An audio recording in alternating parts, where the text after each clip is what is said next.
And welcome to So Many Levels. We're gonna play some Dungeons and Dragons. Yeah! I'm Christiana Ellis, the Dungeon Master, and our players are Mark Kilfoyle as Alaric, the Dwarf Fighter. How's it going? Starla Hutchton as Nira, the Elf Cleric. Greetings and salutations. Vivid Muse as Amethyst, the Human Druid. How you doing? Happy Valentine's Day.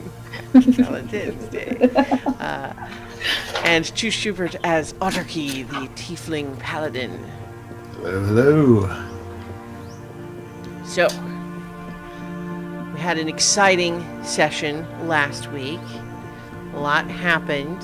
Some would say it was killer. Deadly. Trying to remember what actually happened before that big fight, right? Mostly what it entailed is you guys deciding to make yourself scarce there in Elamantia rather than try to stick around and answer people's questions as far as why the spirit of Lake Elamon was suddenly a no-show and there was hundreds of chaotic little spirits running all over the place. Why is that? You guys know, but you didn't feel like explaining yourselves to anyone. So, Crazy world. Is that the new alignment, chaotic local? chaotic local. In fairness, we did receive a message that we're being hunted, so we were making haste.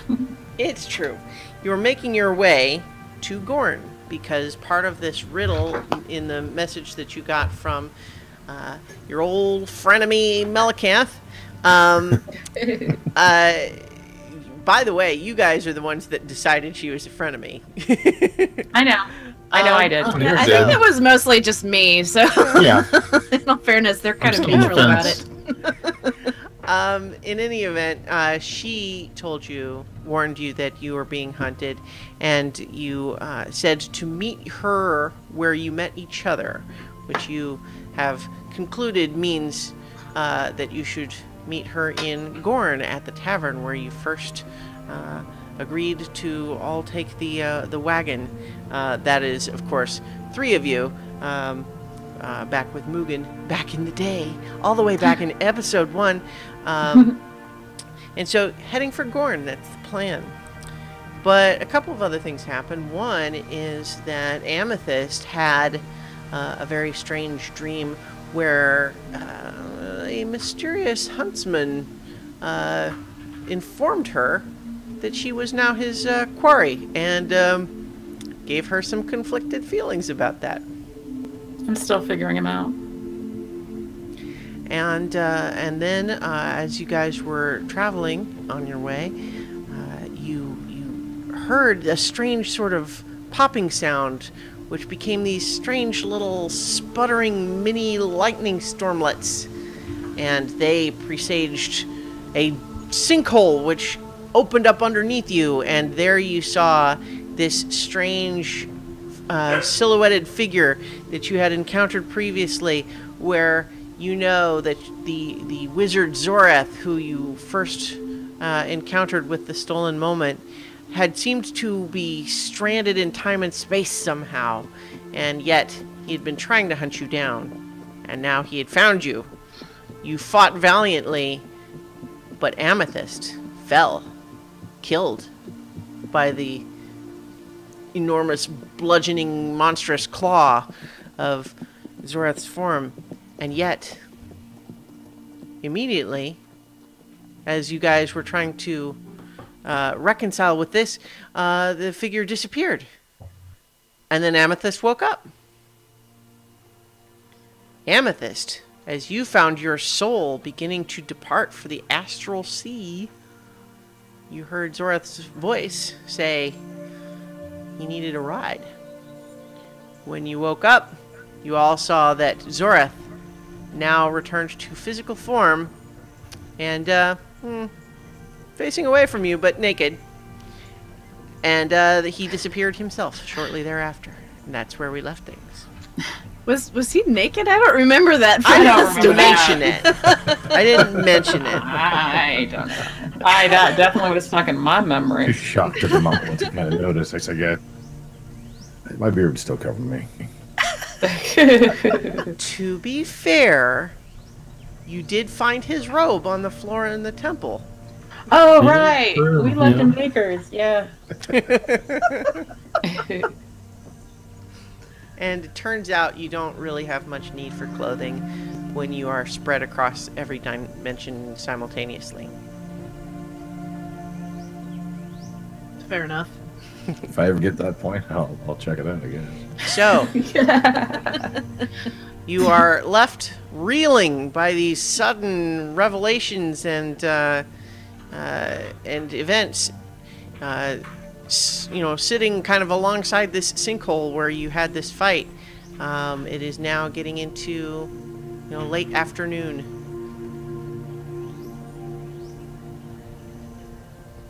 The surroundings So are do you now know quiet. that guy? Oh, that is the beginning of the very long story. Well, we're going to have to sit down and have a very long conversation about that soon, I think. Yeah, 'cause I keep thinking you know everybody, and none of them seem to be particularly nice. That was Zorath. He was dead. Well, we thought he was dead. No, he just vamped. He went away. Do you still have your... You? I think I'm me. Do you still have your shard?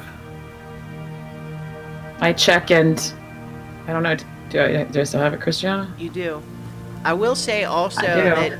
that you certainly don't sense any change in yourself, but I would definitely say you're quite shaken by the experience. You're still, even though you were healed, in terms of just, energy and injury, I would say you still probably feel pretty rattled by the whole experience. Yeah. No, I don't know. I'm surprised. I'm as surprised as you are that I'm back. He just said that he needed a ride.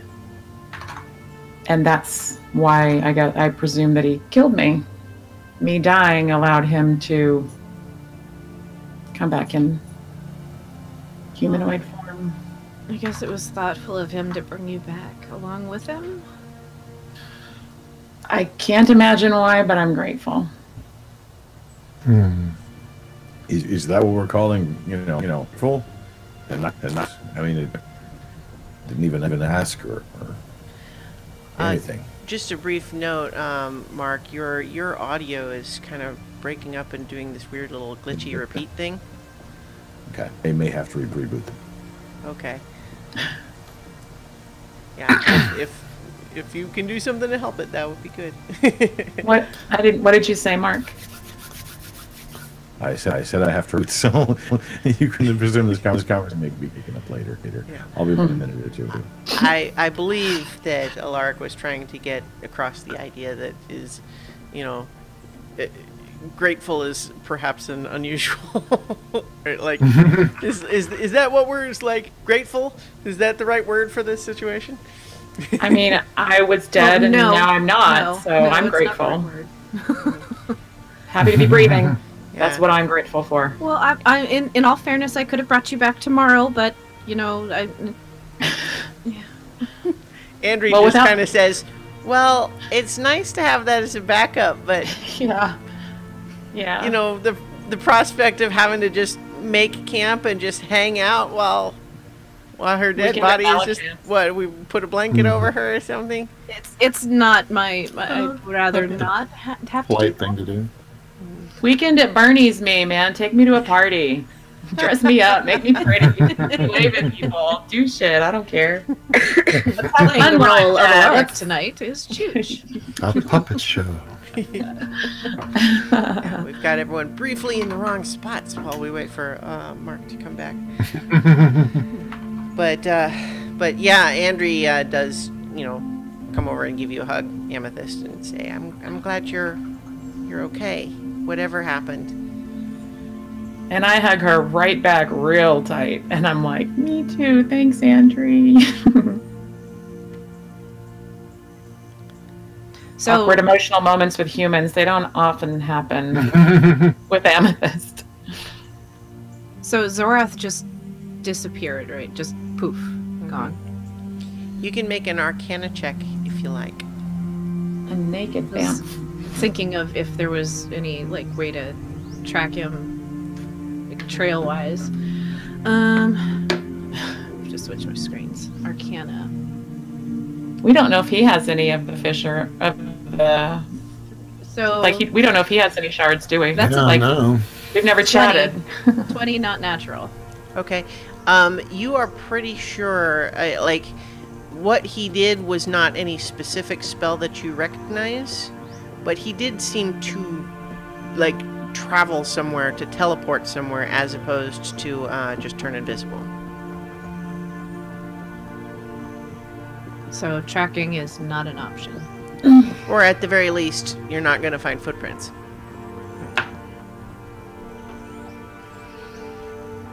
Well, that's unsettling. That means he could pop back here any old time he likes. So maybe it's best if we... Are you alright to travel? I think so, but I really need a long rest. Yeah, that makes two of us. Andrew says, if we push ourselves, we'll get to Gorn sometime after dark, but not too late. I don't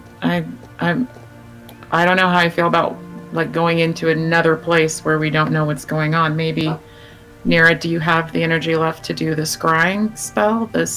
No, I know it's not scrying, but I can't remember what it's called. I don't... I think you said you were going to cast clairvoyance or something. Yeah, That I sounds- didn't... It appears I did not equip it, or at least I didn't write it down over there. Hold on. So... Because I think... I was thinking that we still had another long rest before we got there.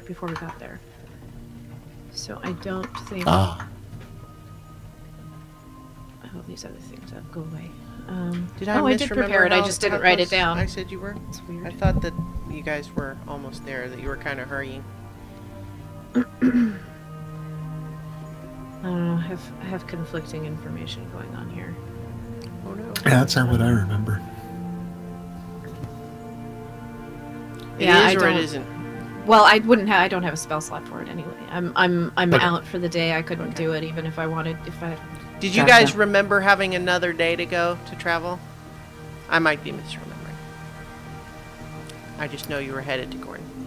Well, because I I think thought- the plan was that we were going to go like there, but then we Yeah. got No. sidetracked, Yeah. and now I can't I really. think you guys were Yeah. traveling fast because you were hoping to go ahead and get to Gorn. Yeah. Yeah, but I marked it. So on D&D Beyond, I marked it as equipped, but not on the PDF sheet that I was using, where I Okay. keep track of everything. So- All right, so here, yeah, so you don't have the spell slot for it today anyway. Yeah. You guys know that it is currently maybe 4 in the afternoon, and you guys are maybe 5 or 6 hours out. Well, it might be a good time to track down some game and have a meal and kind of collect ourselves, and then go tomorrow. Like move on from here a little bit. Yeah, I'd like to move from here, but yeah, I'd like a minute to collect ourselves before we, do anything else. Do we think that that's going to be a problem for Melicanth? I mean, do we think she's in danger while she's waiting for us to get there? I don't think so. I mean, I don't think she would know how far. Well, the Rock did. I wouldn't think she would, know specifically how long it would take us. Oh, you know what? I do still. I'm sorry, I was looking at the wrong thing. I do still have it equipped. I could still cast it, but not much else. So, if we went in and there was trouble,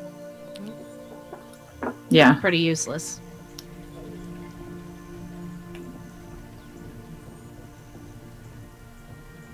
Yeah, I think a rest would be good.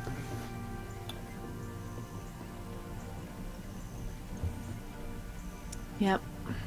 All right. So let's move off from here. I mean, Unless y'all Andrea, want to camp by the store, by this giant hole. Andrea is fine with that. She's saying as soon if we're gonna camp, let's find somewhere with a tall tree. I'll see if I can get any indication of what's ahead of us. You know, Excellent. just to the best that I can. I it's not magic farseeing. It's just eyes, but I got okay eyes. Excellent. All right, so you guys, are you sort of traveling along the road a ways, or are you moving off the road to find somewhere to camp? Well, if we're looking for a nice big tree, probably not right along the road. Yeah, there's So not if- a lot of trees around, but there's little, copses of trees here and there. Well, if Andrew has suggestions, I'll just. Yeah, my follow usually her. preference is to go off the road a little ways into a nice, comfortable clearing. And So you guys, I'll say that you guys you get on the road a little ways to, like maybe half an hour looking for a likely spot, and then eventually Andrew sort of guides you maybe half a mile off the road to where there's a little clump of trees and some tall ones that she thinks is likely candidates. So your horses are all fine, having been left with you left off the road during the battle. So you guys all sort of make camp. Andrew sort of clambers up into the tree, the peak of the tree. And she's just up there looking out for a little bit. Archie, should we see if we can hunt down something to eat? yeah, I'm always game. Alright. I'm not going to make you roll for it unless you're looking for something special. If you're just doing sort of standard hunting, foraging, we'll just say that you guys, you're not in a rush. It's early evening, there's time, so you guys can find what you're looking for. I'm not picky. Yeah. Got some squirrel. Andrew eventually comes down and says, "There's a lot of dust in the air. That suggests a lot of activity. I think there might be some of the Tashman military in the area." That could be good for us or bad for us. Well, you remember they were going to send a detachment north to deal with the hobgoblins back when they were coming towards Villanocta. I wouldn't be surprised if this is that unit. Well, they're a bit late.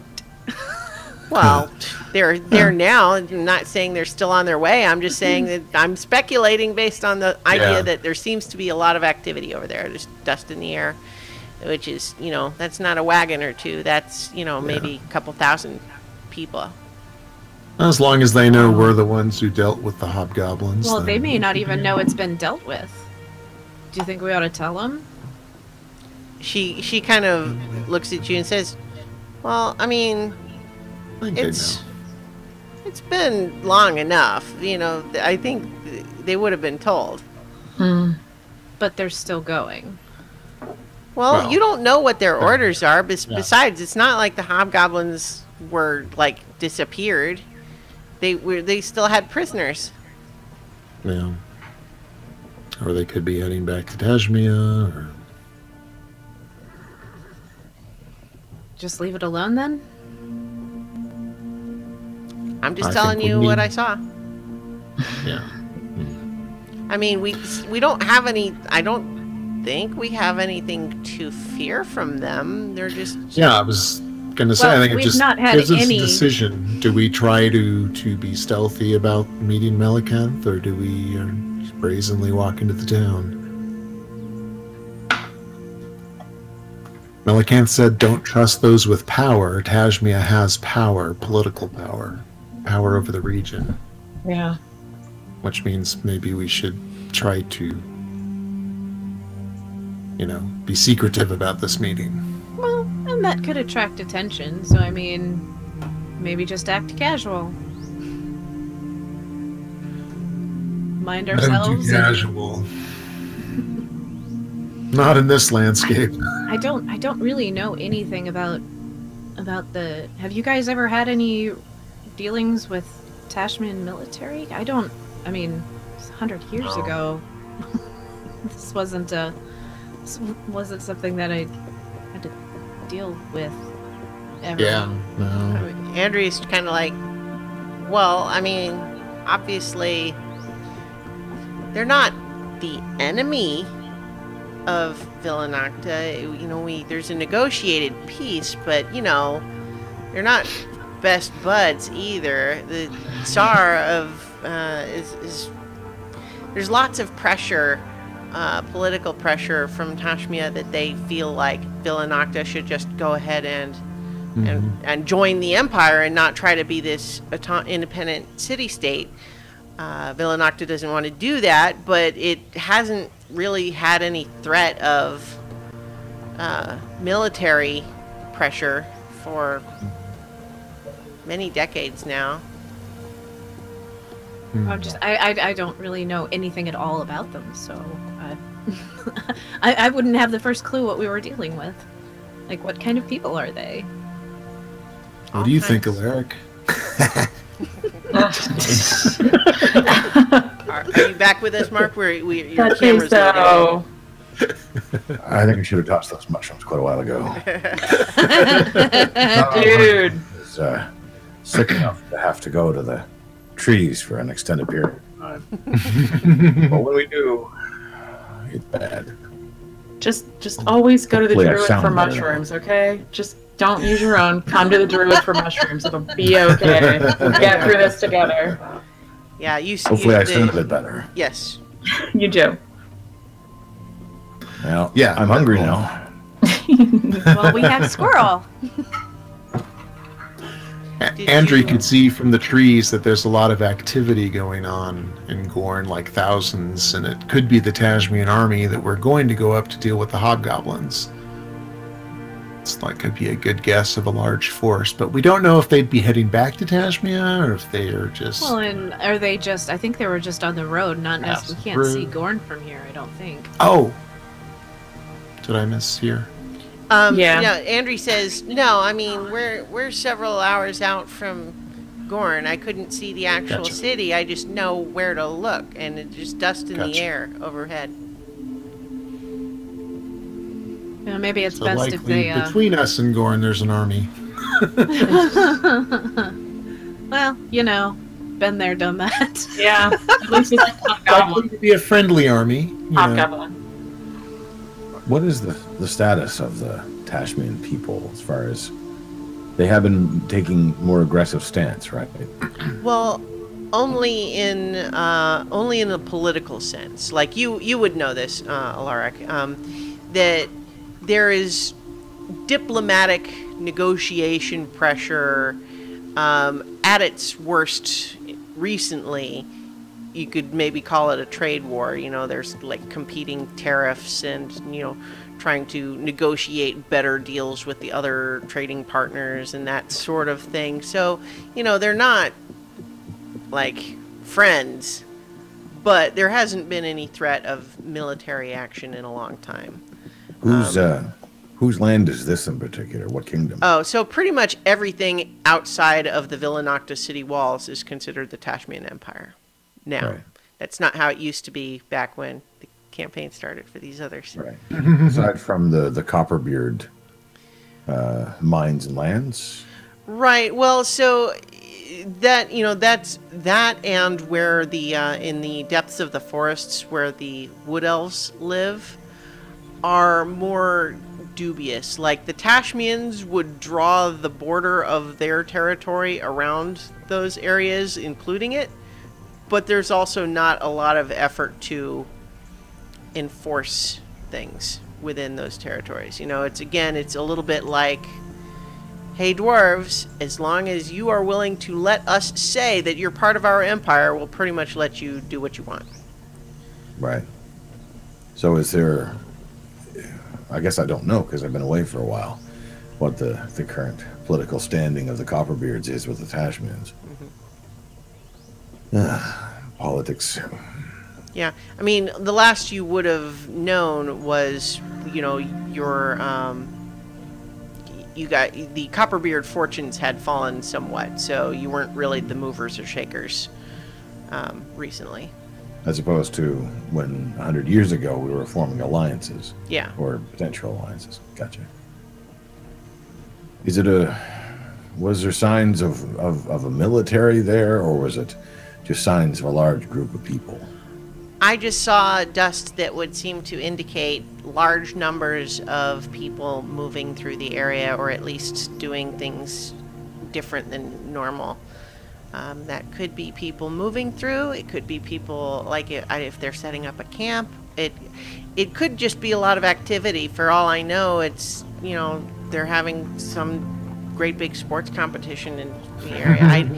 You know, earth moving. I don't know. I'm just saying there's a lot of dust in the air, and it looks like it does when you see an army moving through. Have you been to Gorn recently? Probably 20 years. I haven't been there in probably longer, so I have no idea what the town is like anymore. If we're going to approach, maybe we want to do so before the sun's fully risen and get ourselves a spy on what's going on before we walk into the middle of it. It seems perhaps we should give the road a wide berth as well. If we see someone coming up the road, we might be able to ask them. We did see someone the other day. I guess we didn't kind of think to ask about Gorn. He didn't seem to be particularly worried, though, did he? No, it's just business as usual. Yeah. But of course, we were kind of like that too, and what we left was not business as usual. So, well, I mean, there's been a lake revolution in recent times. Maybe that scared them. Maybe there's other things going on too. Yeah, I mean, we did see a dragon a couple of days ago. Maybe there's other stuff. Good point.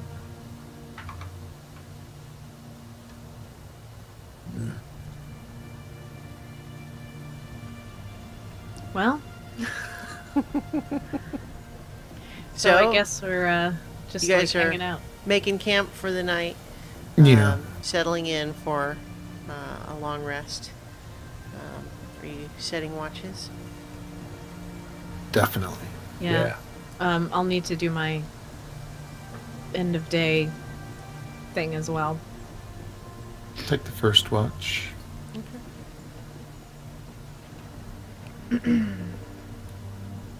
Oh, I'll just should I? Okay. That's usually easiest. All right. So should I just go ahead and I'll do my meditation now and then? Okay. Yeah. Wasn't sure what was going on. Alaric or Otacree volunteered to take the first watch, so you are at your liberty. Okay. I'll take the last watch, but I am gonna only close my eyes and listen if I can hear what Nir is saying. I'm kind of curious. And I'm already snoring. So enjoy. Well, it doesn't necessarily have to be out loud that I'm speaking, right? It's just like a prayer. I do it because you know. I speak because I could just sit here silently if for like 2 minutes. Would just as soon tell us that Nira goes off and does her prayers in private, and then we're moving on. If we can do that, if you like. Well, I mean, I had something specific I was going to say, but because sometimes I get cool little story things. So. It's up to you if it's in your head or out loud. Yeah, but regardless, Alaric is curious. If he hears nothing, he just goes to sleep. Because I generally go off from the group to do this. I don't sit down in camp and say, "You're Shama, blah blah blah. Today I learned." But okay, so I'm just gonna do this. So I go off, sit down, center myself. Urashama, your humble servant comes before you to offer knowledge of the day. Today I learned that we are being hunted, and it seems the Fey Lords and Ladies are interested in us for some purpose. We have strange phantom cuts appearing on our hands, and also Zorath is alive and hitched a ride after killing Amethyst, so that was disturbing. But I mean, I guess it all worked out for her, but yeah, so we are still uncovering the truth of things, and yeah, that is what I learned. That is as much as I know right now.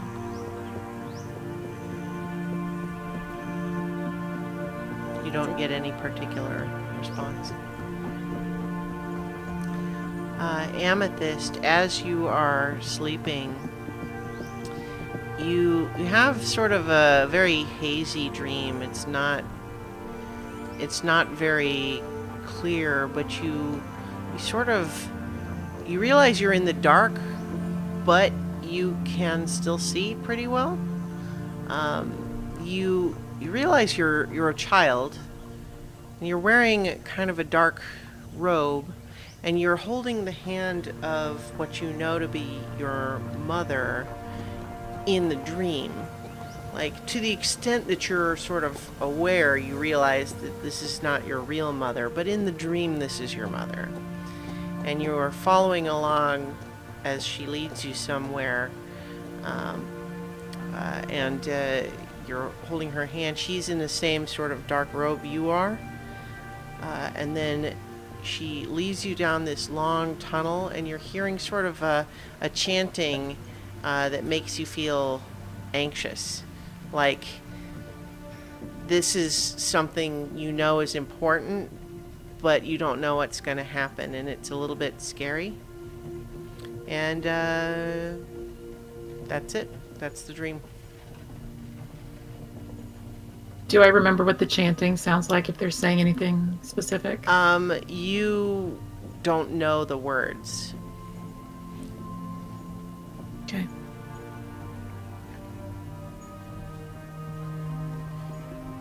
Given we've had the chance to be attacked at night, I think I'm going to do a little tactical spellcasting. Before I go to sleep, I'm going to cast Mage Armor on myself. Let's see. The rest of them are armored up. Is Amethyst armored up? She has leather armor. Magic leather armor, actually, but... Yeah. Okay, so it probably won't help her. And Nira Kina has something too, right? And a shield. Chainmail, I think. But Andri? Or, no, she has a mithril chainmail that... yeah, Nira has mithril chainmail, but it was slightly acid-eaten. Andri just has regular leather armor. Maybe Andri then. I'll also cast Mage Armor on. Okay. Just to be on the safe side. She kind of just sort of feels the magical shimmer and says, "Ooh, neat." Yeah, I don't get to use it very often. I can't do a lot of the magic stuff. Well, I can't do any, so you're one up on me. Plenty. And I'll try not to hit you with anything for the next year or two, at least. So Archie, go ahead and make a perception check for your first watch. Perception.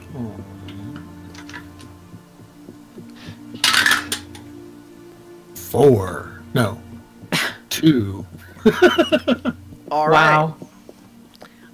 I think that despite your volunteering for the first watch, you fall asleep almost immediately. Damn that tiefling. I would imagine that Nira, coming back from her prayer, sees him snoring. You want to switch? Like, I'll take first watch. Hey, I'm done. Yeah. Took more out of me than I realized. Andri says, "Well, I can do one too. So, you know, if you need to rest, That's great. Wow, it's just like real life. He's a sleepy guy. So are you going to take over first watch, Nira? Yeah, I can take over first watch. It's not a problem. Go ahead and make a perception check.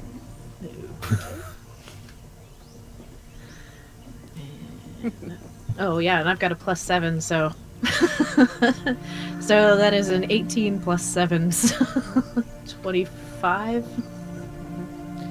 As things get really quiet at night, you know, there's the standard sorts of, you know, the winds, and you hear off in the distance that there's a creek of some kind not too far away. But yeah, nothing notable.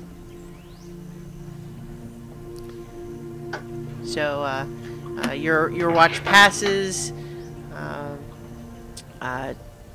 Alaric, you wanted the last watch, is that right? Yeah. Andrea will go ahead and take the next one, and you know, before long, you guys realize that you know, like Alaric, Andrea is gently nudging you to say it's your turn. What, already? It's hard to tell what time it is when there's moons and stars and stuff. Just for the sake of all this, you have got your full rest. All right. Yeah, works nicely. A long rest. All right, I take my turn. Anything to note, Just Andrea? she said, nope, it's pretty quiet. That's probably pretty good. It is, because if there were fighting, I think we would hear it at this distance. We'd hear something. Oh, that's true. All right, well, you get some rest. She turns in, and so go ahead and make a perception check for your own watch. 12. Yep, she's right. It's quiet. So the night passes. Everyone gets a long rest. So, you know, hit points restored, spell slots restored, all that good stuff. Pick your new spells for the day. You know that you've got about, you know, 4 or 5 hours on the road to get to Gorn. Just what Daddy needed. Yikes. You have kids too? Maybe. I don't think he meant that kind of daddy. Oh. Yeah.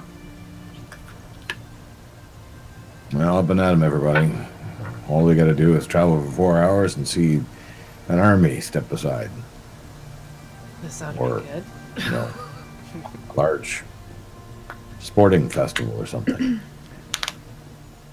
Mother Dragon says, wakey wakey, spelly makey. Yeah. All right, so hold on. Let me look up clairvoyance, and because I'm not sure how long that lasts. 10 minutes, but I have to wait till we're a mile out. So Right. I'm gonna spam pass without a trace unless there's a reason someone would want me not to while we travel the rest of the way. Always love it.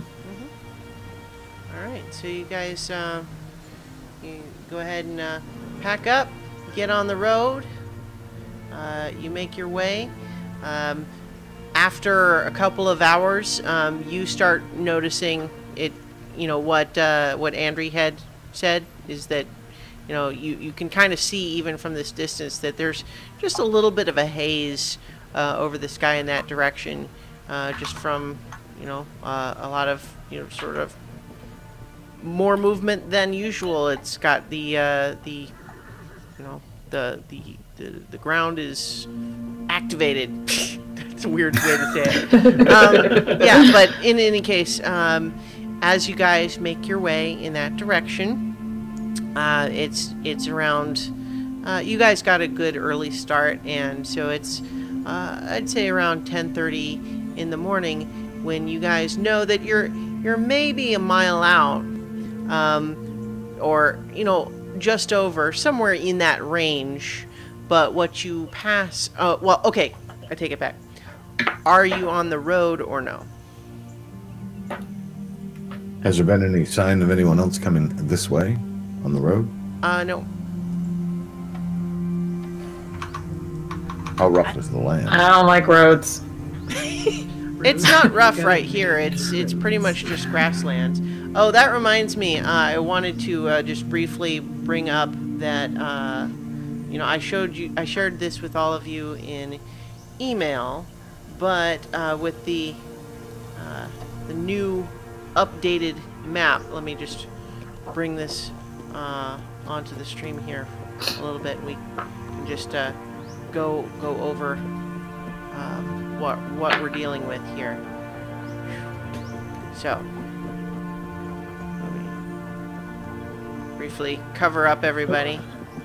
So, Just holding the map in their faces. yes. So this is the map of the region, and so since your original look at it, the fissures that were in the Barrier Mountains and over Lake Elamon are now gone. This one in the Fairelth Forest is considerably bigger than it was before.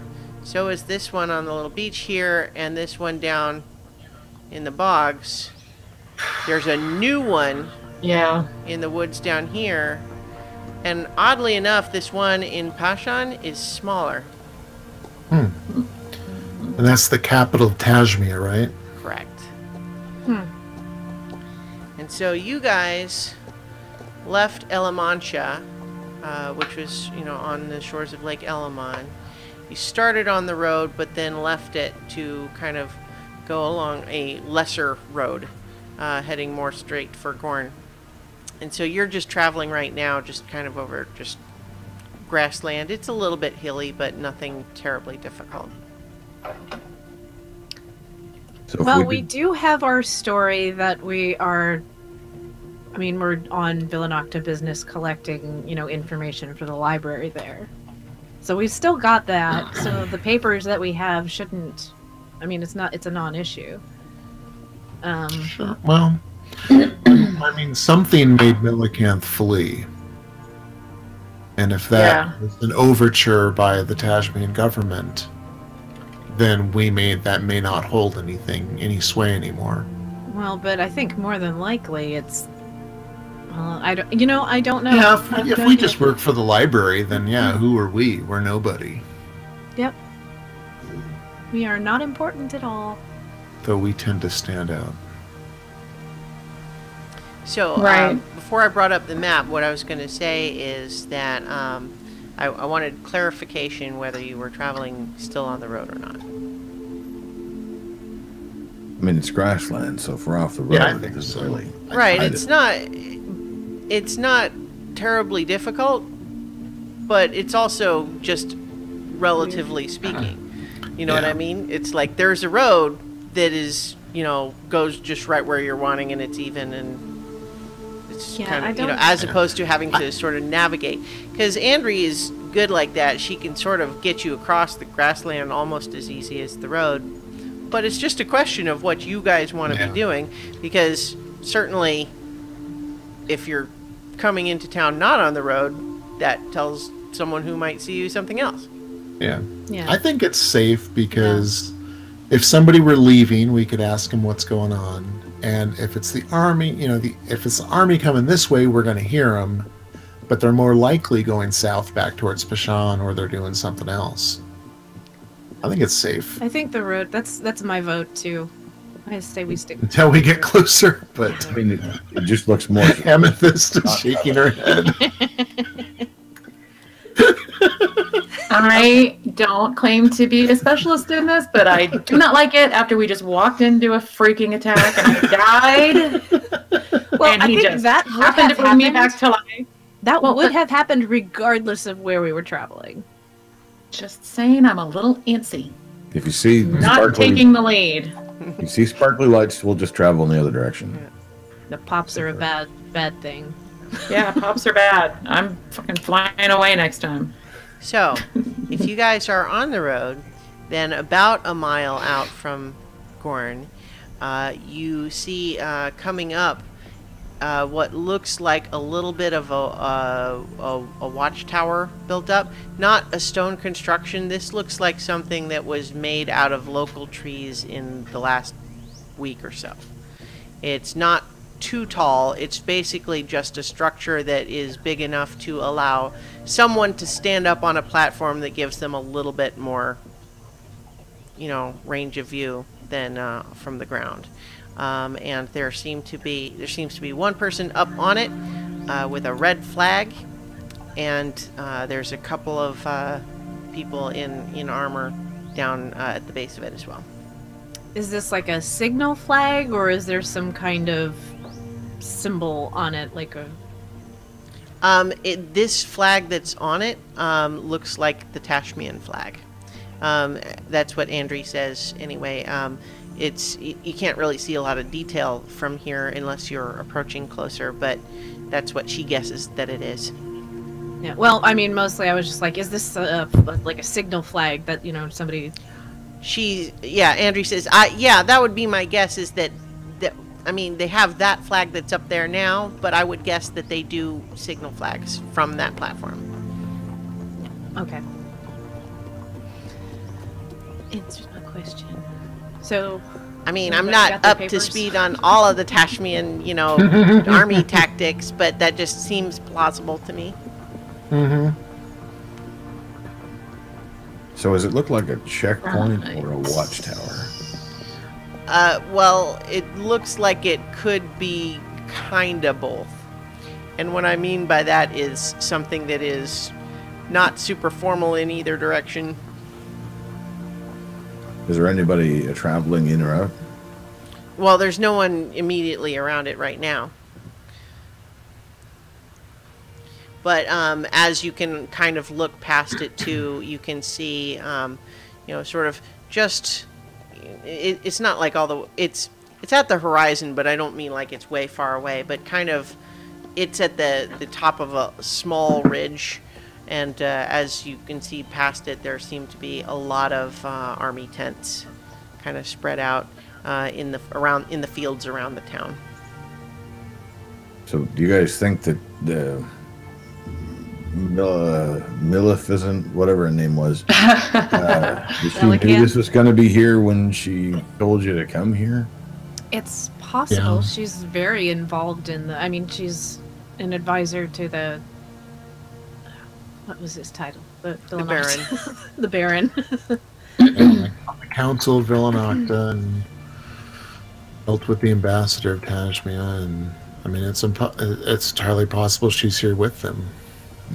How can I just ask, Christiana, how long has it been since the Hobgoblin army and we were last in Villanocta? Has it been like 2 weeks, 2 months?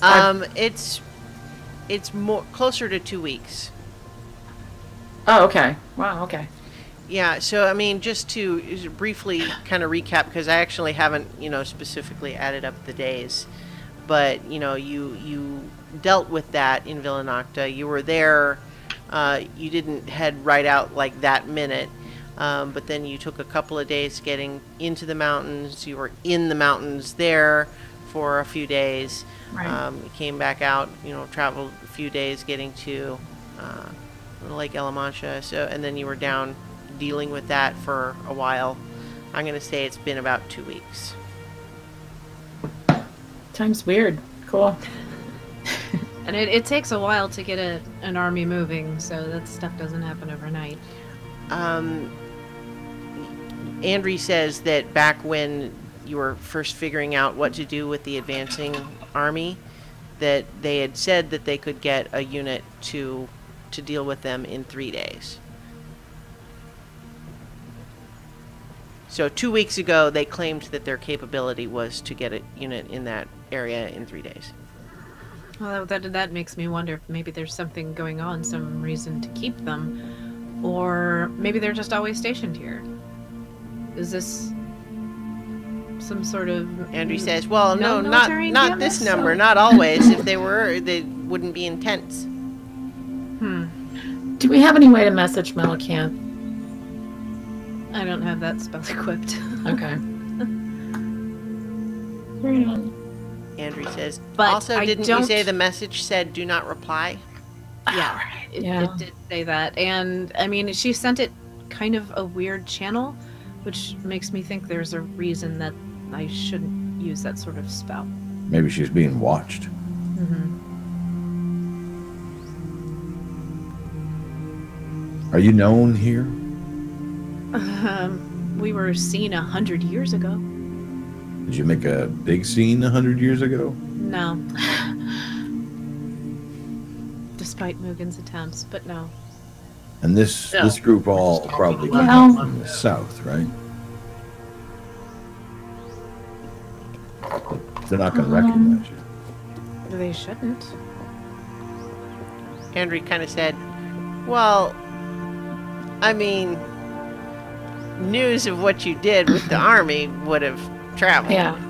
And we're a unique looking group, even without Mugen. So I don't know what they know. I'm just saying it's probably not a good idea to make a plan that counts on you being anonymous. Mm-hmm. We can make you look a little less unique. Amethyst, you're the easiest because you can be whatever the hell you want. He has horns. You can't. Like, there's no. Can't make him into something else. Tail. No. I would have taken polymorph if it lasted longer than an hour, but it only gets us an hour, and that wasn't long enough, I didn't think, to get anywhere in Gorn. Yeah. I don't know of anything else. I mean, aside from the horns, I can probably make him look a little different, but not much. How long does it take us to travel 1 mile? Oh, meaning like if you think about your 20 minutes, Okay, unless you're so- rushing. Because the spell only lasts for 10. And if we want to know what we're walking into right before we walk into it, I have to time it properly. Mm. So maybe get into the city first. Because we don't know how long that'll take us. I mean, we might get held up. You guys kind of hear, So, "Hey!" You look over and you see that there's a yellow flag waving from the top of the watchtower. Who goes there?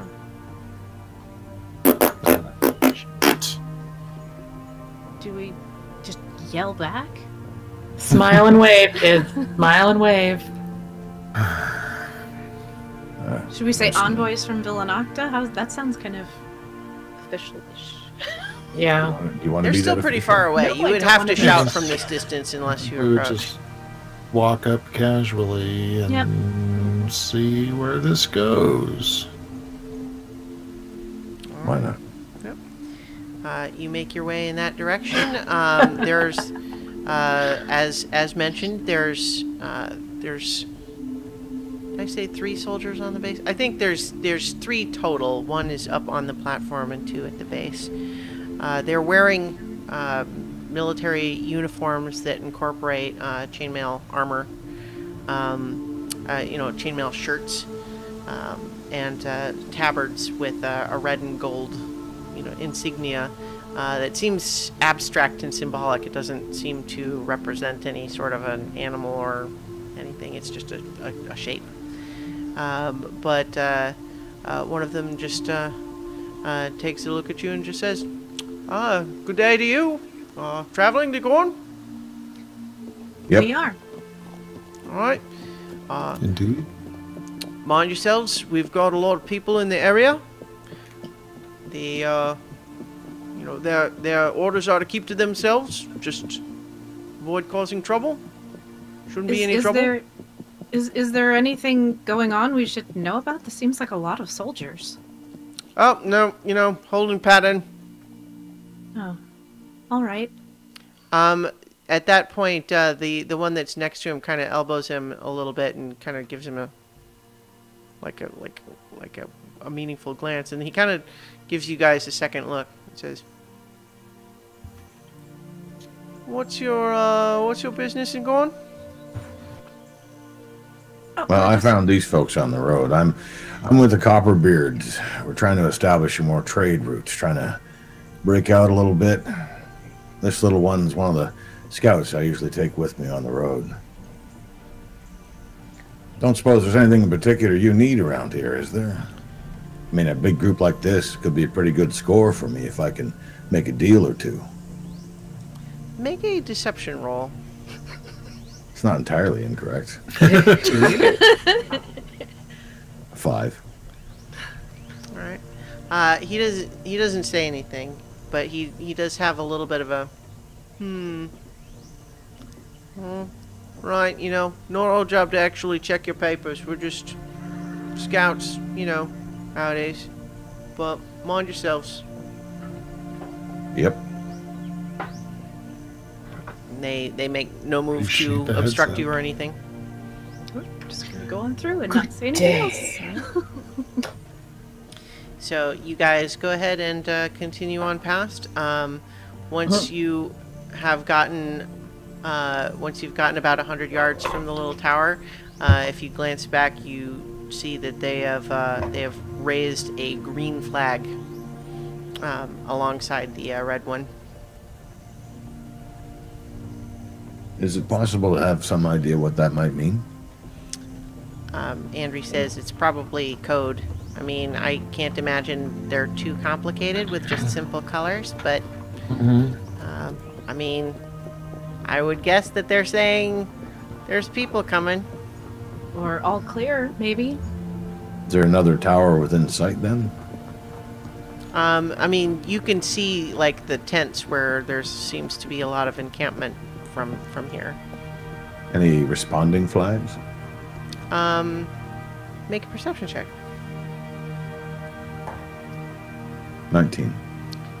Yes, you see that there is a similar sort of platform near where all of the tents are, and they have likewise raised a green flag.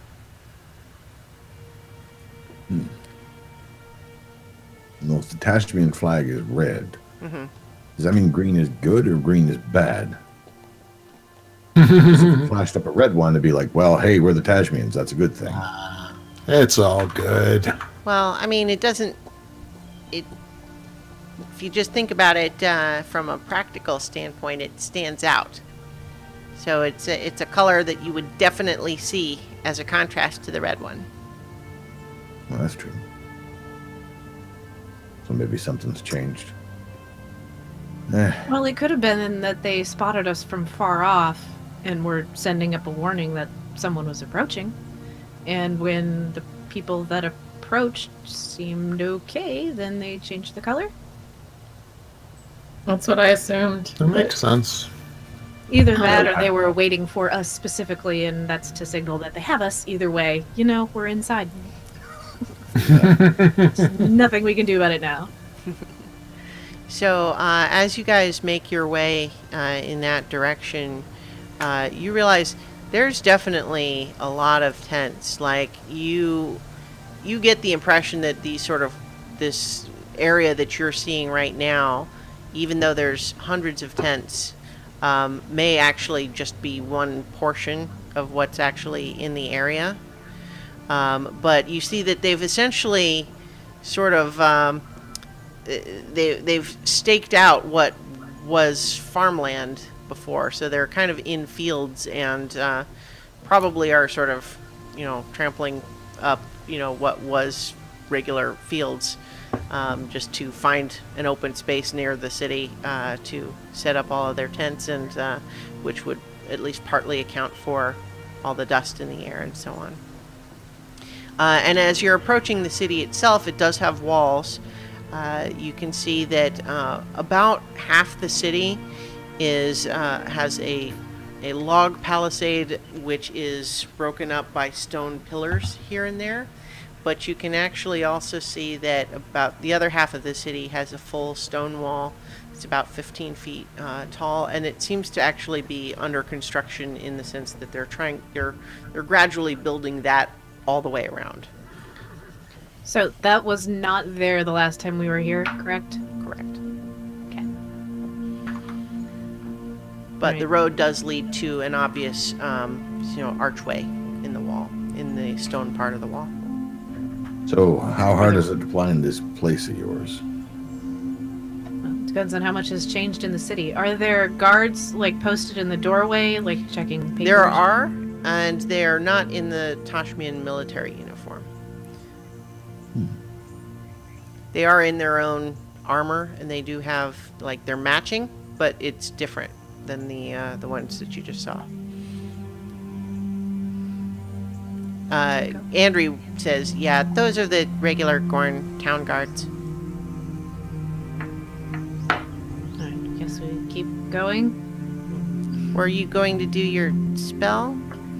How far? Well, I was gonna wait until we were like past those guards in case, because like I said, only have 10 minutes. Sure. Well, I mean, however you want to do it. You are within a mile. Right. So yeah, I want to get past anything that might stop us and stall us. Okay. Yeah. So, yeah, if you're heading towards that archway, you see that it does have it's a little bit of a gatehouse that does have a portcullis that they could lower, but it's up right now. They seem fairly relaxed. They don't seem too like uptight about it, but as you approach, they do certainly pay attention, and one kind of saunters up. Papers. Oh, of course. Of course. You don't need to see my papers. Oh, really? He kind of gives you a look and just says, "I Right? don't, but what are you doing?" I fly. Just kind of All right. around. Dust around here. Handing over my papers. Hand over my papers. Yeah. All right. He looks at your papers, kind of flips. He's looking at them really carefully. He shows them to, one of his colleagues, and whoever would like to can make an insight check. Sure. I'm curious. No good. Ooh. Anybody? 25. Okay. Nira, you definitely get the sense he is playing it cool, but he knows exactly who you are and thinks it's a big deal. Great. If it's not too much trouble, do you think we could just maybe not make a big deal out of this? Just... Well, We're just passing through. I mean, really, there's... I mean, when you say not make a big deal, what do you mean? I wasn't Well, I don't going know. to What stop do you think I mean? Well, good. Then we're on the same page. He kind of looks over to the encampment and then at his friend a little bit and just... Did you really stop a whole army of hobgoblins? No. Wait, did you? Well, Andrew I says... Yeah. yeah, Andrew's kind of looking at you like... Indeed, we did. We're really gonna have to sit down and talk.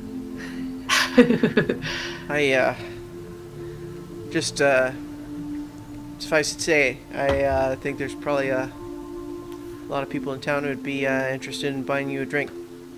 He hands your papers back. Well, it's better than kicking the teeth. we like Much trees. obliged. He says, A good day to you. Hey, buddy, what's going on here?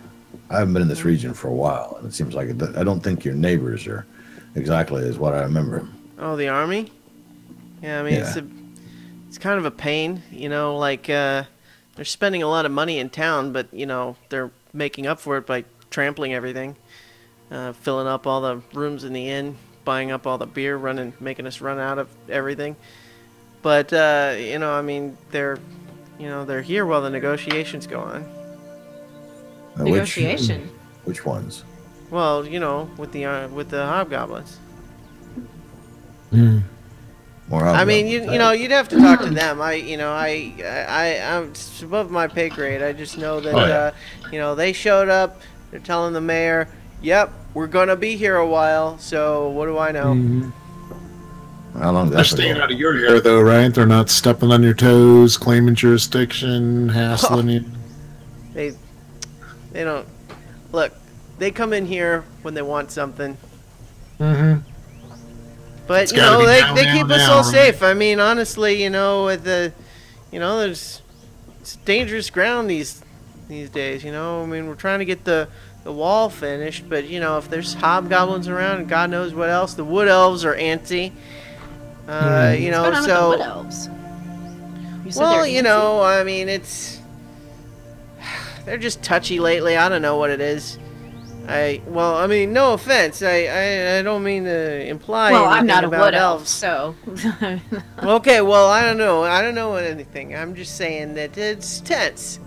And so, I don't know, you know, crazy things are happening lately, and so it's just, you know, it doesn't hurt to have the army covering you, you know? I mean, it's kind of, it's kind of a pain in some ways, but, you know, they keep us safe. I suppose that's true enough.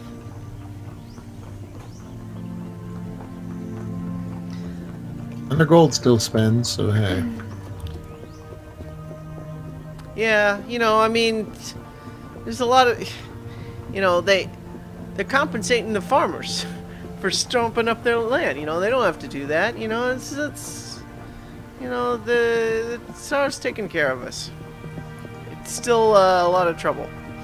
Yeah. Well, maybe you'll get your wall done soon enough, and they'll have less to worry about. Replant again and have to, you know, I guess fill up the ends the old-fashioned way. He kind of leans in and says, "Between you and me, it took them 10 years to get that much of the wall done. I don't know how fast they're doing it." Oh, Sounds like they No. need some good old dwarven construction going on I here. was just thinking I might know a few people who could make that speed up a little bit for you. It would stand for about 1,000 years without cracking, I can tell you that much. He's like, "Wow, really?" Well, we don't think short term.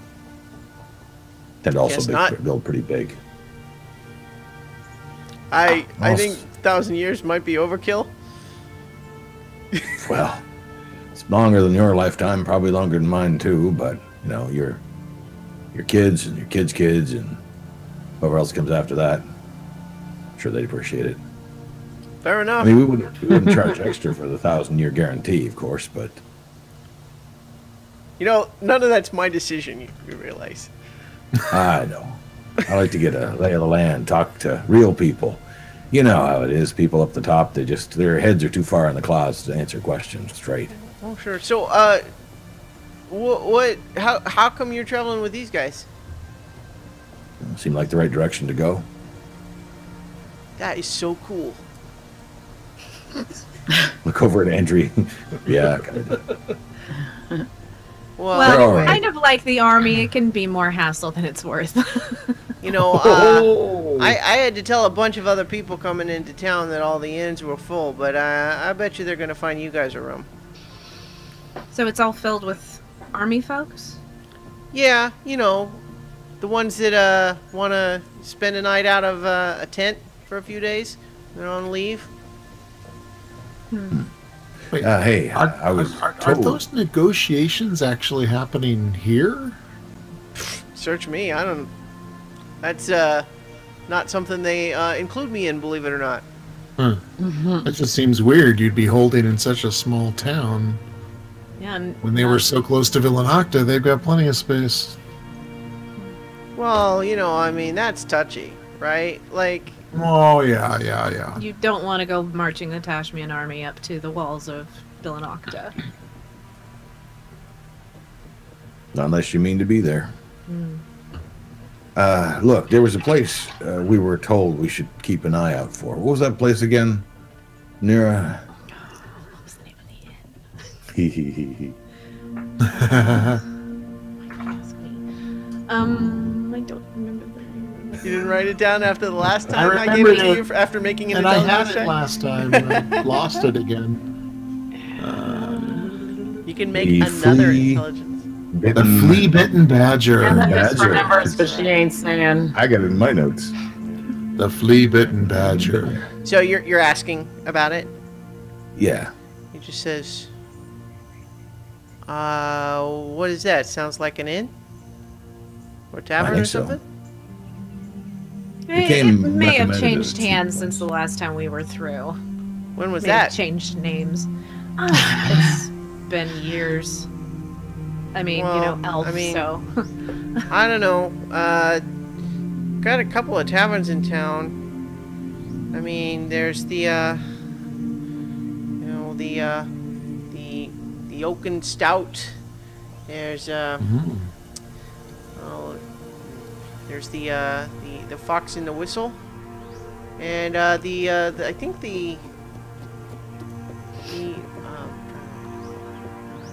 I wrote it down. The biggest one is Hammerfall. But I mean, like, I don't think any of those have changed their names in, I don't know, decades. I mean, Hammerfall, I think, changed after the war or something. As my grandfather said, it used to be something else. Any of them serve something called appling? Appling. Yeah, my grandfather told me stories about that too. They serve what they call appling, but you hear tell of the stories of what that used to be, and this is just hard cider. I don't know what the. Yeah, but does one of these taverns have, the original? Well, they all say they've got the original. Yeah. Well, I mean, it's all good information. We like to know a bit about, where we pass through. Oh, so. sure. Sure. I mean, you guys are really down to earth, honestly. I wouldn't have known what to expect exactly for you guys coming in, but you seem nice. Nah, we're just people. They're kind of You know, modest, but they are. We kind give of out what we take in. You're nice. It's a nice day.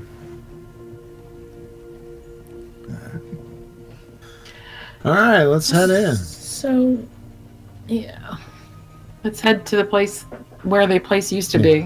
Where we Yeah, think everybody- it was. Before we go, My guess, it's probably Hammerfall. He said that one may have changed names. just want to say to the guy before we go, look, obviously you have some idea who these folks are. They're just trying to have a good day, nice night's sleep.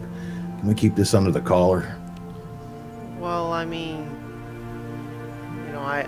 I could tell you that I won't say anything, but I don't think you guys are gonna go unnoticed. Yeah. I trust you, and one person at a time. I mean, even before the Hobgoblin thing, we started getting people coming in from New Crossing talking about some Heroes of Legend traveling players. And then didn't seem like a coincidence when we started hearing who took out the Hobgoblins. So people know you guys, or the three of you anyway. Is there a little fox guy hiding somewhere? Yeah. Yeah, he is. He's on special assignment. Sounds like him. Well, I mean, I don't know. Sounds like the stories. What's your name, buddy? Edward, Nice to meet you, Edward. thanks. You are? Alaric. Lark. Good. This is Andrew. Well, You know she's... the rest. Yeah. Have a good day. All right. So you guys make your way through the town. Lots of it looks not too different from what you remember, just in the sense that it's a lot of the same style of construction. It's a little bit cramped around the wall. I'm sure they just have to decide where to put it at some point, and so there's a few buildings that are probably closer to the wall than they would have built it if they built the houses second. But they're you got some tight alleys between the wall and these buildings, is what I'm saying. Is in a couple of places that there's only gaps of like 3 or 4 feet. But as you kind of make your way closer to the, the town center is where the flea-bitten badger was before. Any of these buildings look familiar? I think by the time you get towards the center, it does start to look vaguely familiar, and then pretty soon you see a building. It is got a big sign on it that says the Hammerfall Inn, and part of the building looks familiar, but it looks like if this was in fact the flea-bitten badger before, it has had some expansion done. All right, can we find one of these maybe tight alleys to sort of, because this is a 10-minute casting time also for this, so I'm gonna need a minute. Yeah, go ahead and make a perception check, looking for like a good out of the way spot. I'm casting Pass Without a Trace again, if it's expired. Sure. On my perma. 21. So nice having a 7-point bonus. So you don't seem to have attracted a lot of attention yet. You know, like there's people out and about. It's a town. There's people doing town stuff. But you haven't, like, you get some looks that may just be that, you're less common races, but you don't seem to have attracted a crowd or anything yet. And so you're able to kind of head off into one of these alleys. You find a nice one where it has a dead end in it, but it's also, the entrance is sort of around a little bend. You have to kind of go out of your way to get to it, so you feel like you can cover that area pretty easily and not be seen. Can we still have the cart and the horse, right? You have your horses, but no cart. Okay. Can we just put the horses at the end of the alleyway? And what I will do is I'll roll up in a blanket and look like I'm asleep at the base of the horses. Okay. And I'll stand watch. All right. And I'll stand directly above him looking casual and plate mail. Statuesque. So I'm going to go ahead and cast Clairvoyance. Okay. So I'm going to start using Sight with it, because it says I can use an action to switch between seeing and hearing. So I'm going to check it out visually first. Okay. So where are you placing this invisible sensor? Well, because it'd be hit or miss to find Melicanth's specific room, I'm going to have to just go with the common area, where we all first met. Walked into the pub part of it. Okay, so kind of just in the center of the of that common room. Yeah. Okay. Once you pop in there, the shape of the room is definitely familiar. You guess that all of the furniture is newer than that. It looks a little different, but it's definitely the common room of an inn. It is relatively crowded. About half of the current patrons are in the Tashmian military uniforms, but there's a handful of people in just townsfolk commoner clothing. There is a young man with red hair behind the bartender, or behind the bar, taking drink orders and such. And there's a handful of like groups that are kind of talking amongst themselves, but you can't hear anything. You're just seeing.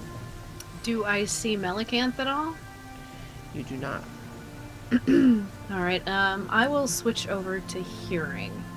Okay.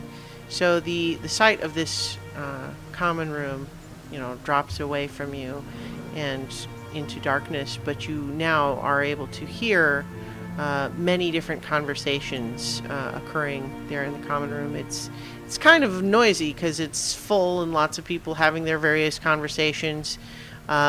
You can only imagine that a tavern common room this full in the middle of the day might get pretty rowdy at night. But you're hearing a lot of just sort of casual conversations, and you're going to need to make a perception check to try to pick out any specific details. Okay. That didn't go quite as well. That is a 13. Okay.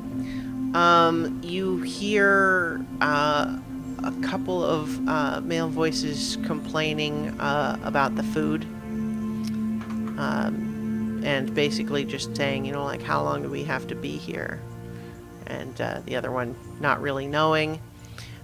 You hear some people grumbling about the, you know, sure they're paying compensation, but it's, you know, it's such a pittance that it's almost insulting. Like, you know, if they're, you know, it would almost be better to not pay us at all, because then we could be proper mad instead of having to pretend to be grateful for such a small amount. And then you hear a young man say that he has a message for the Brigadier General. And then that voice you know, leads away, and you hear footsteps going up the stairs. I want to see who that is. Okay. But if he's already gone. no. If you switch to sight, you see that you have you know, a young man in the Tashmian uniform, whereas most of the people who are sort of at the tables, you know, are like, it's a little bit relaxed, you know, like they have the tabard loosened, or, you know, they have the helmet off. This one is, you know, fully kitted, and you see him following another man up the stairs. Well, that might have been a warning that we'd arrived, but I have no way of knowing, because I can't move this thing around. Like, it's just there, and that's it. But I don't see anything that looks like trouble, right? Like, nothing, no suspicious shady characters in the corner or anything. Well, make another perception check. Maybe somebody very carefully watching the door. 20. Hold on. 23.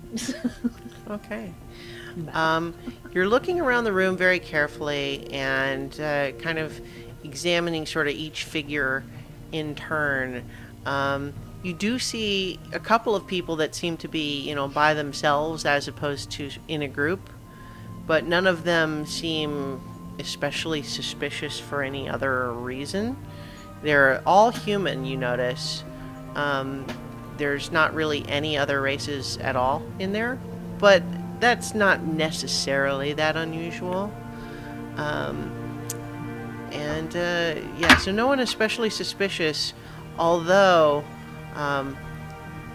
you have, just for a flickering instant, a vague feeling like you're seeing the same image twice, and then it's gone, like it's just back to normal. No, if I was actually standing there, I could look through my little ring, but I'm not actually in the place, so... Alright. So, speaking to my compatriots now. So I did a little recon, and I don't see anything outright disconcerting. There's something a little weird, but nothing that I could further investigate from out here. Just this little flicker of something that I can't quite place. But if this is of any interest, the Brigadier General of the Army happens to be in the Hammerfall Inn and was just given a message. I don't know what the message was. I wasn't able to get that information. But that's about as much as I know. It seems safe enough. I didn't see Melicanth. I didn't hear her. I didn't hear her name mentioned either. But that's all I've got. Well, it's going to be more crowded the later the day goes on, and it's already pretty crowded. So if we're going to go, now is probably the best time to do it. Yeah. Yeah, sounds relatively safe. Maybe we can try to find a corner table somewhere, and I'm sure Melicanth will be able to find us. She seems pretty crafty. Well, it's not like you don't stand out. Yeah. Word will She cross probably town. knows we're already here. Andrew says, she found you out in the middle of a lake. Yeah. Do you think it's safe to go in? I think so. I mean, I think so. I didn't detect any threats. Well, So, I don't know if she knew they were going to be here. You're right that she's involved, but it's also, if she seemed like she's really suspicious and worried about being followed or hunted or something, Mm-hmm. I don't Well, know. I did Would say she that want there to was a- approach if there's a lot of people around? There was a flicker of something a little weird in there, which could have been something related to her, but I don't know. Didn't she say not to trust anybody in authority? She said nobody with She power. said with power. Which Well, I is a imagine little Brigadier General has ambiguous. a lot of power.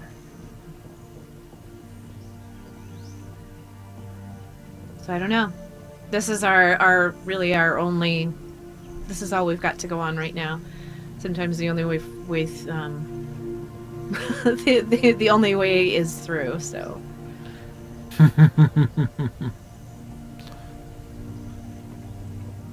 I imagine we don't want to cause a ruckus. I Is that agree. possible? probably not. Well, Andrew says, well, if it's as crowded as you say, I mean, Yeah. well, okay, here's the other question. Like, say we go there and don't see her.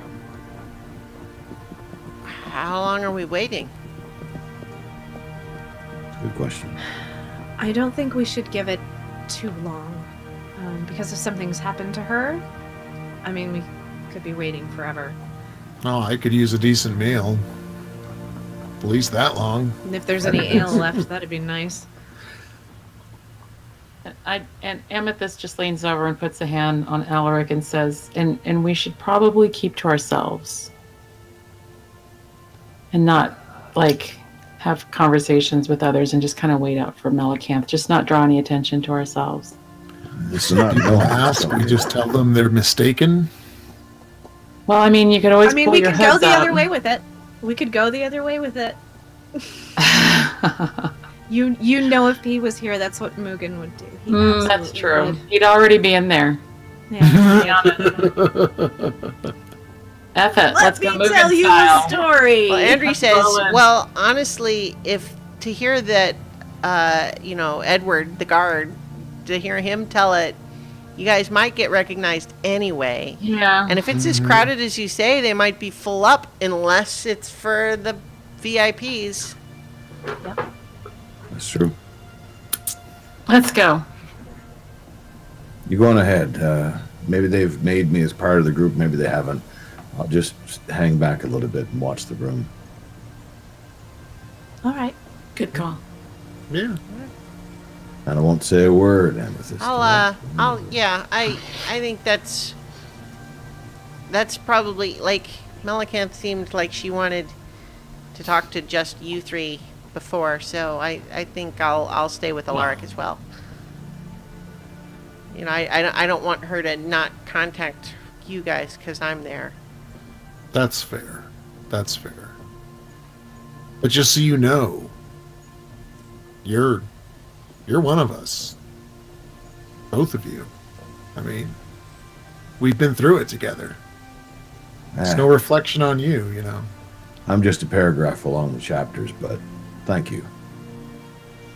And Andrew kind of blushes a little bit and says, well, I'm not going to be that humble, but thanks. All right, You are guys. mighty. That's true. Well, here we go. So you guys are March making across your... the square. All right. So, yep. It's pretty busy, and make a perception check. Because you're right in the middle of the day now. 26. 26? Yeah. As you guys are sort of no longer being stealthy, just marching right through, the middle of, the crowds, making their way through the square, you're definitely getting the sense that there's a handful of people around you going, wait, could it be? Is that them? So, some are just looks like, ooh, look, a tiefling, or, oh, hey, a high elf, is that, but there's a couple, you get the sense that there's a couple people putting it together.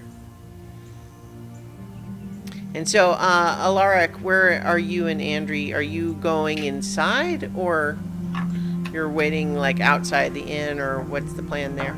I figure we'll hold back until they've gone inside, because I want to see the reaction of the crowd, see if anybody particularly looks to take notice in a negative way, and then follow after 5 or 10 minutes inside. Okay. Well, so everybody else, makes their way inside, and just from the perspective of you watching outside, as soon as the sort of door closes, there's definitely a couple of clusters of excited whispering. And then, so you get the sense, there's people who at least suspect who they are. But no one, no one seems to be taking any action. It's more just like oh, did you see? It was them, that sort of thing, as opposed to uh-oh, get them, that sort of thing. I am going to march straight up to the bar and order some ale. So, for you, to be sure, Nira, as soon as you enter, it's exactly what you saw through, the clairvoyance orb, although somewhat oddly, you kind of realized that what felt very natural when you were doing the spell, which was this sort of 360-degree vision, you just sort of...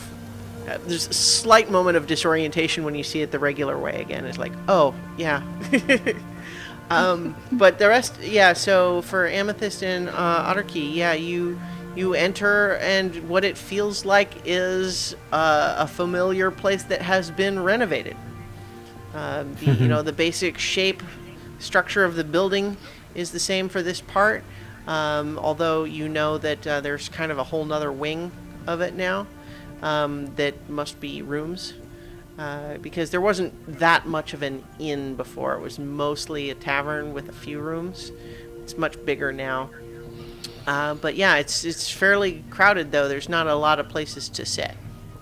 But Nira heads right up to the bar. There's kind of a skinny guy there with close-cropped red hair. And he just says, oh, welcome. Hi. How are you today? Well, keeping me on my toes. Yeah, you seem pretty busy. Would it be too much trouble to get a drink? Well, that's what we do here. Perfect. Do you have a recommendation? Well, we like to, claim that we've got we're originally the first place to produce appling, Oh, that's incredible. Oh, that's right. You know what? My father told me stories. He traveled a little bit, and he did tell me stories, and I do remember him mentioning something like that about this place. Just a brief note, as an elf, you theoretically could have lived long enough that you would have just been. I know, but that's fine. And he's just kind of like, oh, really? Yeah. My family's had it since, my grandfather, but that was, they took over after, after the war. But they got the recipe. So is that what you want? What you're after? Yeah, sure, give me that. Taste it for yourself. I'm excited to try it after. And don't you listen to all these naysayers who try to tell you it's not as good as the original. Because I tell you, this is the real stuff. Well, I look forward to trying it. You get, right behind her and as he says that, there's a guy at the end of the bar who kind of gives sort of a loud, snort of contempt when he says that. It's like, ugh. It's like, oh, don't mind him. He doesn't know what he's talking about. And so, our Amethyst, Otterkey, are you kind of coming up to the bar too? I definitely want an appling. Yes. Right. So, I think as you approach too, and he kind of he looks at the two of you, and then he kind of says, "Oh, What? Oh. Yeah, 3 applings on the house. Yeah, okay. Oh, Oh, thank you. It's very kind. Yeah, well, I mean, it's a little exciting here. I mean, I don't think, these guys are kind of all in their own thing here, but, you could maybe pay me back for these drinks with, the full story if you want. He kind of pushes these 3 mugs over to you. Well, Right. I'm actually kind of curious about what you've heard. What version did you hear? Because sometimes things get a little blown out of proportion. You never know. So I'm actually curious what news has made it down here. Well, what we were hearing down here, there had been rumors that the hobgoblins were moving around, but then it all happened kind of really quick where everyone's saying, oh my god, they're actually taking people, they're invading. It's a whole invasion, and they're coming in, they're running rampant over the little towns up there, and the military was coming up, they were on the move. But then all of a sudden what we're hearing is, wait, what? They turned around, and then that's where, it's hard to know, like, how much is legend now, whatever, but, what we're hearing is a high elf, a tiefling, and a human walk into the hobgoblin camp, and not only walk out alive, but saved a bunch of kids, and the hobgoblin army just basically breaks all apart. Like, Well, it's like, kind that can't of be what. No, so what really happened? That's like, All right, that makes so- no sense. Like, what? How did you do it? So you have snakes around here, right? Snakes? Snakes, right? What happens when you cut off the head of a snake? Well, probably the same thing as what you cut the head off of anything. Well, but do you Think of the hobgoblin army as a snake. right? Okay. So if you cut off the head of a snake, the Well, okay, that just, body of it is no So, longer functioning. yeah, I'm just thinking that, like, if personally, if I were thinking I'm gonna go fight an army, yeah, I'm thinking, yeah, I could just kill the leader. That would be great. But it's not like, you still have to, Well- like, get to him, right? And Well, they Oh, have a well. sense of honor. That was Despite actually the what easy you part. think. Getting to him was easy. okay, well, you guys didn't, like, announce yourselves or anything, so I don't know if you're looking, but were you the Heroes of Legend players too, or is that someone else trying to, copy you? Because we heard about an amazing show from New Crossing, and that was just a couple of days before the Hobgoblin thing. This is delicious, apple. I I heard- think it Incidentally, might be when the you drink best. it tastes exactly the same as That's what I before. wanted to ask you. Yeah, Yeah, it's that said, it doesn't seem like it's really a special recipe exactly. It's just like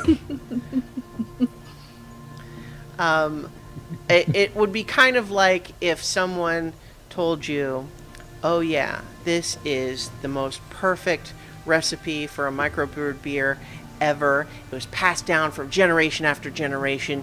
It's epic. It's the greatest thing ever." And they give it to you and you taste it and it's beer.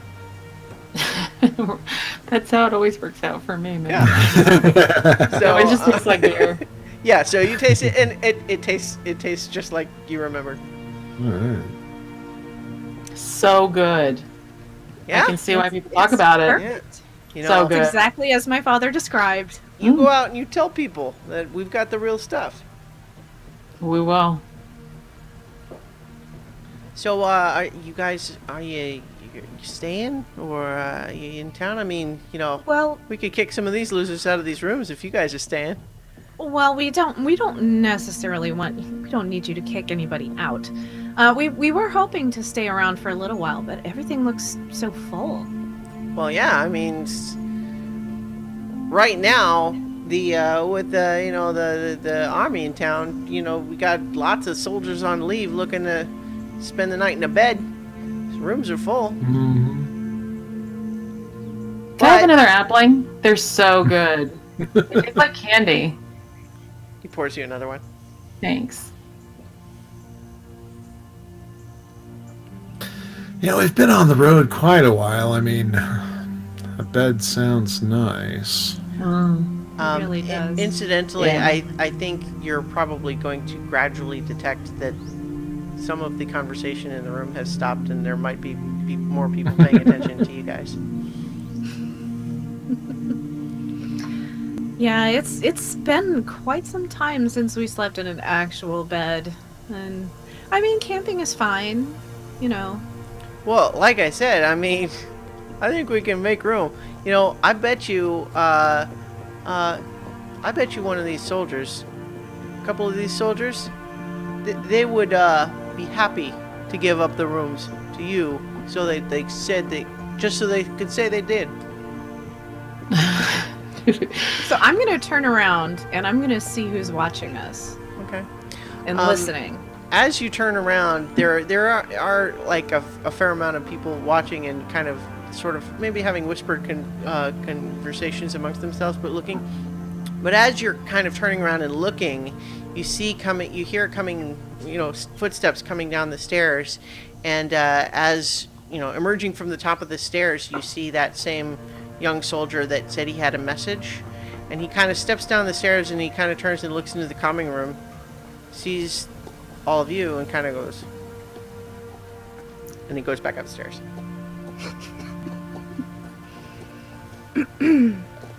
Won't be long now. All right. So kind of over my shoulder, I'm going to ask the bartender. We have the attention of several people watching us directly. Like I can see them. Yeah. I mean, you're kind of a distinctive group. So kind of over my shoulder, I'm gonna say, how many of these people are guests here? I mean, you just seem to have. I mean, this seems like a fairly large inn. I mean, how many people can you possibly fit in this place? Well, we got 12 rooms, and if people aren't picky, we can usually get 4 in a room with beds. More if people are willing to be on the floor. But that's 12 rooms. We can. A lot of these people though are just they're just having lunch. Well, I would just feel, and I say this very loudly, I would just feel so badly, kicking anybody out of a room. I would not want that to happen. Like, it just doesn't seem right. I would just feel terrible taking a room that was meant for someone else. So at that point, you see actually about 3 different soldiers at various places kind of half stand up and just say, you need a room? The one that kind of stands up and says it first, the other 2 kind of just sit down like, they hesitated. We do, but we really don't want to put anybody out. I'm gonna kind of, just bat my eyes just a little bit. Well, I mean, you could stay with us if you want. I mean, I know that's not what you meant. I'm sorry, but yeah, I mean, yeah, it's just like for the story. I mean, yeah. You guys. Well, I'm. At that point, that same soldier comes back down the stairs and kind of clears his throat and walks up to you and just says, "Good day to you. I bring you an invitation to meet with the Brigadier General. If you would be so kind as to follow me upstairs." And he hands you like a little it's just like a little index card sized piece of paper, and it's sort of embossed and it has a stamp on it, but just handwritten on it is just says "Bring them to me," and then with a little bit of an ornate little R. Does he have roast beast of some kind? I beg your pardon? We've been on the hungry. road. I'm a little peckish. We've been on the road. Does he have? Yes, actually, he had just been served his own lunch. I'm sure the steward here could arrange to have your meals brought up as well. Excellent. And another appling, please, for me. So good. The guy, this kid kind of pours you another one, but there's a little bit of a don't go too fast. These things have got a kick. I'll be fine, thanks. All right. So this young soldier is kind of waiting expectantly. Are you following him up? Yeah, we'll follow him up. Oh yeah. And I want to make sure that I, wave to the soldier that. Yeah. He looks a little bit like he kind of put himself out there, and now he's not sure what's happening. Like he just got trumped by the general. No, I'll just be like, just a minute. Okay. So you are led upstairs and down the hall to the room at the end of the hallway. And the soldier knocks and says, I brought them, sir. Come in. You open the door, and standing in the center of the room, he looks like he just stood up from a desk that has a variety of maps and papers on it, and he's not quite in full like spick and span dress uniform, but he does have a jacket on with various medals on it and a sash, and you see a helmet sitting on the bed, and he's got a sort of very ornately styled beard that's got little braids in it and a couple of beads in spots. As a dwarf, Alaric, it's a style that would not be popular where you're from. It's weird looking from your aesthetic, but it's obviously carefully groomed to look that way on purpose, even if it's sort of not the style you would probably pick. You think it's a little goofy looking. He would get laughs probably. Not even there. Oh, no, you're right. I'm sorry. I get the sense somewhere nearby a beard has been violated. Yeah, so I think what the rest of you then you see this beard that is very deliberately styled in a way that just, it's a little bit, it just is like someone clearly went to a lot of effort to make their beard look like that. Okay, but he's a little bit portly, but stands with sort of a disciplined air of command, and he just looks you over and says, Thank you for coming. I was not expecting you to just march right up to my doorstep, but here you are. Welcome. Did you? The young man said something about bringing your meal up here. I would be happy to host you here now. I would also be interested in whether you are interested in joining me for dinner. I believe we will have much to discuss. Thank you for the invitation. Well, first, let me introduce myself. I am Brigadier General Rolf Thaddeus Singh, and I am the leader of the Tashmian forces we have encamped around this particular township.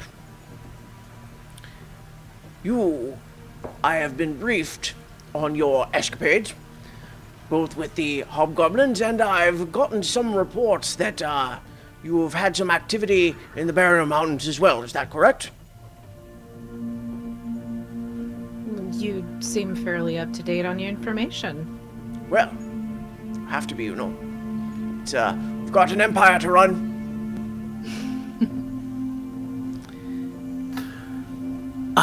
Indeed, we did spend some time in the Barrier Mountains recently. And, you see, I keep forgetting that you're not there. Okay. Yes, well, yes, I, would be interested in hearing all about that, but, lest you think that I am monopolizing your time just for my own amusement, let me first make it clear that I am to pass on to you this. And he hands to you a very fancy envelope with a big wax seal on it that has that same shape on it that you recognized on the tabards for the Tashmian uniforms. And it's been sealed, and he hands it to you. Who's taking it? He offers it to whoever's going to take it. Go for it, Archie. I'll grab it. There you go. Feel free to open it now if you like. I can tell you what's in it, whatever you think, but I had to carry out my orders first. You opened our sealed message? No, it's not opened, it's sealed. Are you questioning it? He handed you a sealed envelope. Right. And he said he can explain it, so yeah. Oh. You opened our sealed message? Sir, I would never do such a thing. I am the Brigadier General. I was briefed on its contents. Of course not. Of course not. I'm sorry. It's been a weary, long road of travel. I understand. Please summarize. Please summarize, sir. Yes, well, that envelope contains a formal invitation to the palace at Pashan, where the Tsar intends to offer you a commendation in gratitude for saving Tashmian citizens from the Hobgoblin menace. I do believe that there is likely to be some level of title and property as well.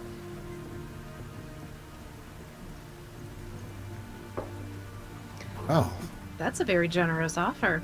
thank you.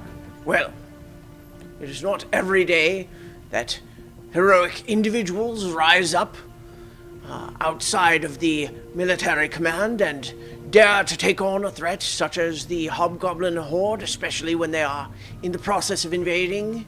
And we have many reports from Bodhi Catalan, the ambassador there in Villanocta, that you went out of your way not only to face down the threat, turn them away, but to rescue children as well. The Tsar is grateful, and so are we all. Well, we only wish we could have done more, saved more, because they had others that were being held that we weren't able to secure. Indeed, indeed. The Hobgoblins are a difficult race to deal with. They are very concerned about their honor, which is understandable. We can share that in common with them, and yet still despise their tactics of taking slaves and prisoners. They wish a great deal in exchange for their hostages, and while those negotiations take place, that is why we find ourselves camped here, so that we could travel to the terrorized region if necessary, but far enough away that they do not feel overly threatened and liable to make hasty decisions. Wise. Since you turned them away, they have become less organized, and it is difficult because we are now negotiating with several different warring clans. Unfortunately, that couldn't be helped. I understand. Warring clans is more of a return to status quo in case you are not familiar, the United Army was something of an anomaly. But in any event, my boys here would be more than pleased to go up and eradicate them altogether. However, we do not want to sacrifice the prisoners that have been taken, nor the territory. We do not want it pillaged. We would prefer that they refer to their return to their previous territory, and thus negotiations are taking place. We are the stick held behind the back, so to speak. Indeed. Yeah, I have to admit, I was curious when I saw so many of the army encamped here. I wouldn't have expected to see them here. It was, but now that you've explained what was going on, it makes total sense. Yes, quite. So, will I have the honor of informing the Tsar that you have accepted his invitation? Oh, it's an offer from such a powerful individual. I don't know that I don't know about my companions, but I don't know that I would feel worthy to accept such... Nonsense! Your worthiness has already been decided.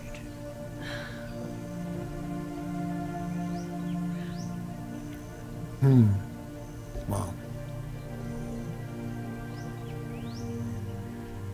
Is there it doesn't feel. Is there a time that he's expecting us? We do have other things that we're seeing too as we travel. Well, it was not known when we might actually encounter you. I have one of 3 copies of that letter, and we had hoped to run into you at some point. However, there's not an expected time because we did not exactly expect you to simply walk up and say hello. So this is more of an open invitation, is what you're saying. It is, although I will certainly communicate whatever your answer is.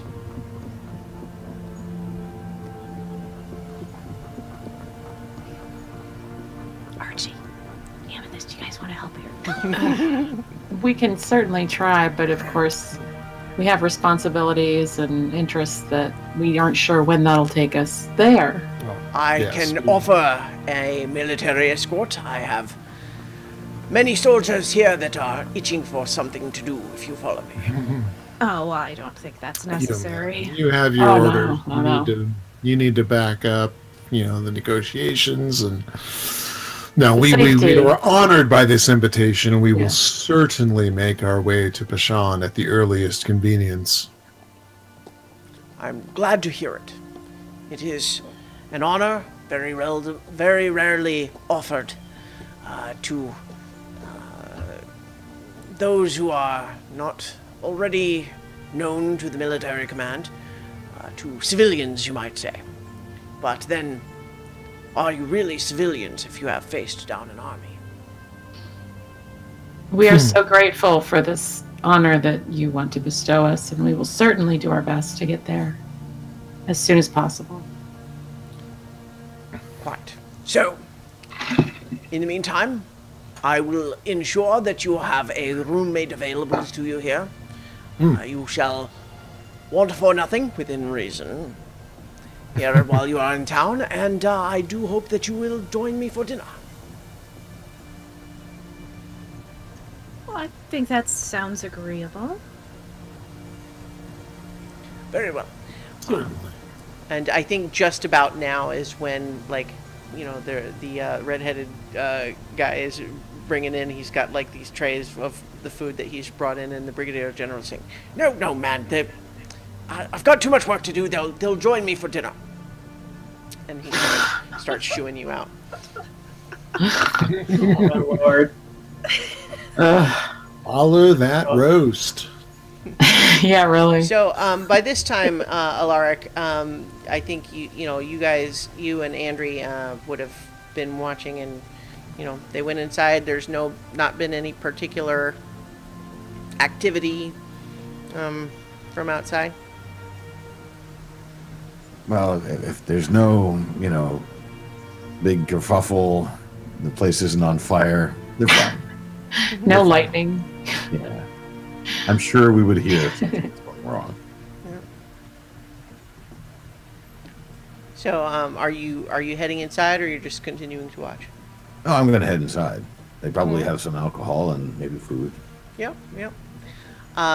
So I think, though, that we'll probably go ahead and call it there for now. I think just as Andrea and Alaric are heading inside, you'll see Amethyst, Nira, and Archie coming back down the stairs into the common room.